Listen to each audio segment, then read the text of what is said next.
নওগাঁ সদর উপজেলায় ভজন দেবনাথ সজল নামে এক ব্যক্তিকে হত্যার দায়ে ৫ জনকে যাবজ্জীবন কারাদণ্ড দিয়েছেন আদালত।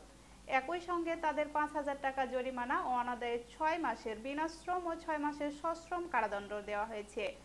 বুধবার দুপুরে অতিরিক্ত জেলা ও দায়রা জজ চতুর্থ মোহাম্মদ কায়সারুল ইসলাম এই রায় প্রদান করেন।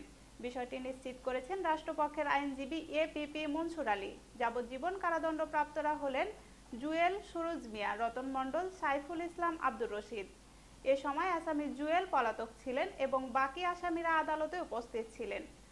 আদালত সূত্রে জানা যায়, ভজন দেবনাথ সজল একজন টমটম অটোচার্জার গাড়ি চালক ছিলেন।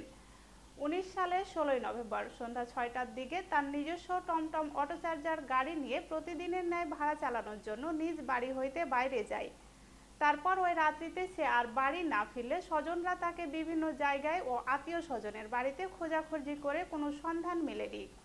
পরদিন ১৭ নভেম্বর সকালে নওগাঁ সদর মডেল থানাধীন গোয়ালাথালি মোজাস্থ হাসাইগাড়ি গোটা বিলের পাকা রাস্তা সংলগ্ন কাদা পানিতে কচুরিপানার মধ্য থেকে তার মৃতদেহ উদ্ধার করা হয়।